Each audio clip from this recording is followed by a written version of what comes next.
my mom on the cheek as she was cooking in the kitchen. And that's pretty much the only memory I have of my parents looking like they ever really loved each other. Which is unfortunate because my mom has a lot of pictures from when they were younger, before I was born, and you could see that once upon a time, they were in love. I believe I was about 4 years old when they got divorced, and it took me a long time to understand what that even meant. It made me very confused as a child about love, family, and marriage. I remember being angry and sad a lot as a kid, and not really knowing why I felt that way or who I was upset with. I remember when I got a little older, but still pretty young, like around 6 or 7 years old, if I had to guess, I remember spending Saturdays with my dad, and as he was bringing me back to my mom's house at the end of the day, I remember trying to convince him to come back home and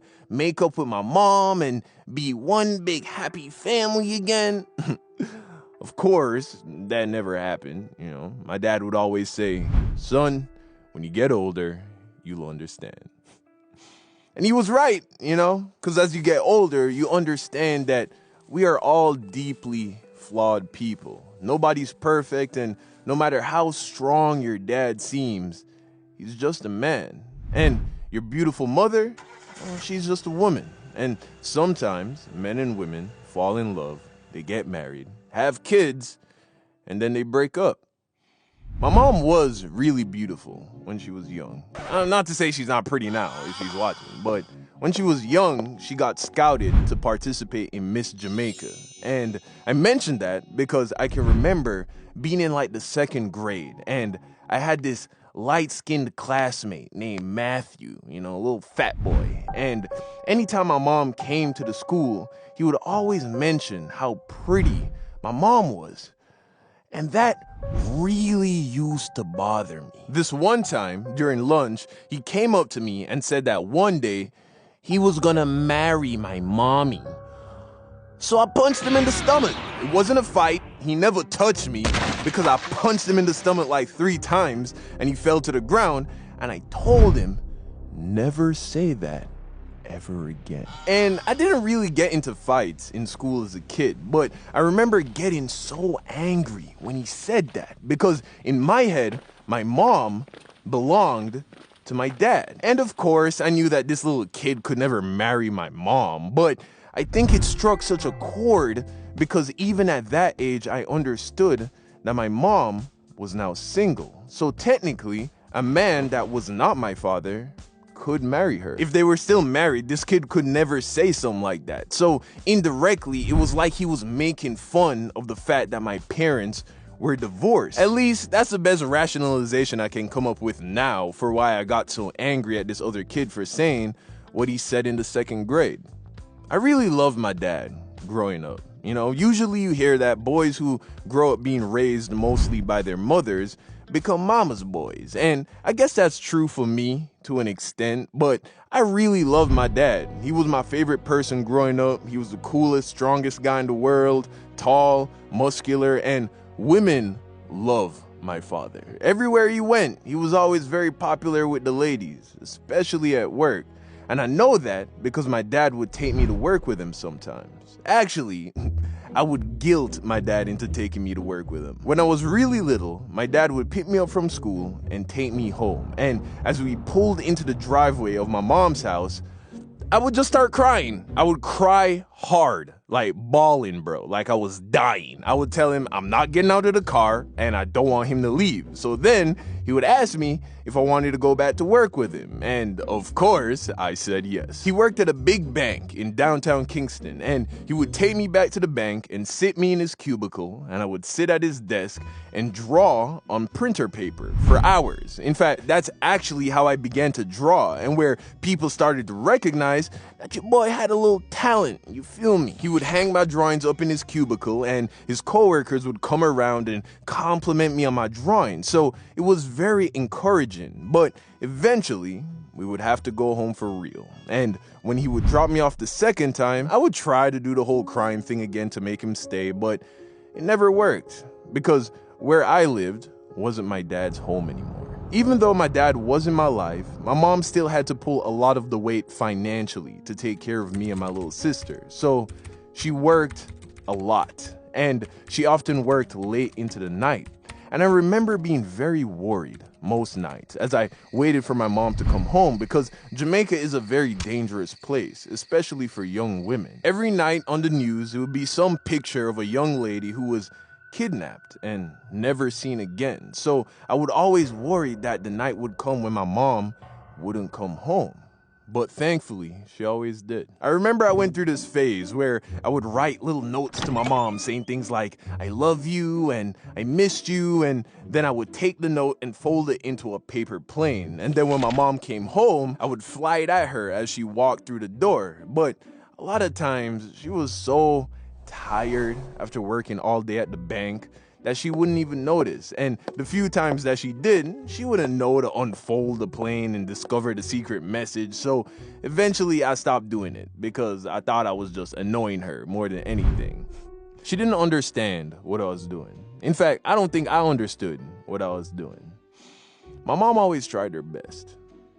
She's a great mom. Eventually, my dad got a new family, and sometimes I'd go over there. And I remember thinking that it was interesting that I now had a little brother and sister from someone that wasn't my mom. I remember being jealous of them because they got to live with my dad. And I think because of that, I was never able to really connect with them. To this day, we aren't very close, you know? I'm not sure how old they are or what day their birthday falls on, even though my dad has told me a dozen times. And a part of me feels guilty about that because I am technically their big brother, you know? And look, life is messy. Both my parents have half brothers and half sisters, and they seem to be able to get along and, you know, be loving and all of that. So even though I don't feel like I have a duty to be this loving and involved big brother, a part of me does feel bad for not trying more. But not enough to try more. The way I look at it is, my dad is my dad, and I love my dad a lot, but he's made certain choices, and those weren't my choices. So it just is what it is, if that makes sense. Truth be told, I think he's given up on wanting me to be more involved in their lives, you know, because if it hasn't happened yet, it's probably not going to happen. And I think he gets it, you know, because he gets me, and, you know, I know he loves me. You know, life's just messy, man. Eventually, my mom did remarry, so I have a stepdad. And my stepdad is the best kind of stepdad because he's never tried to be my father, because I have a father. So he's just always done what he's supposed to do, which is take care of my mom. And I can tell that he really loves my mom a lot. You can see it. And my mom respects him as a man, which I'm really happy about, because based on what I've seen, I feel like when a lot of women remarry after they have kids, it's usually to a man that can simply contribute, you know, put food on the table. But you can see that she doesn't quite respect him the way she respected the father of her children, not allowing him to take the lead, and she ends up wearing the pants and calling the shots. But that isn't the case with my stepdad. And I think that's because my stepdad is in a lot of ways similar to my real dad, you know, alpha male, ambitious, tall, strong. But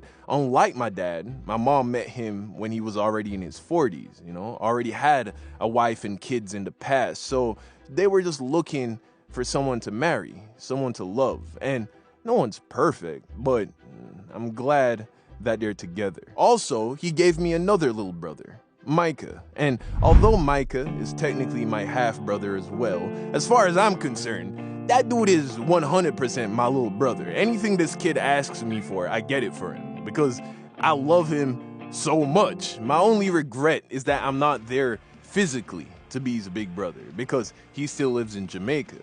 I think the reason why I connect with him so much and care so deeply about him is because we came from the same place, you know? My mom. Growing up with divorced parents does come with its perks, though. At least in my case, you know, 2 birthdays, 2 Christmases, so twice as many presents, you know. Pops had to make up for not being able to live with me somehow, and although new PlayStation games don't quite replace being able to live with your father, it's better than nothing. And that's not to say my dad hasn't taught me a lot of valuable things.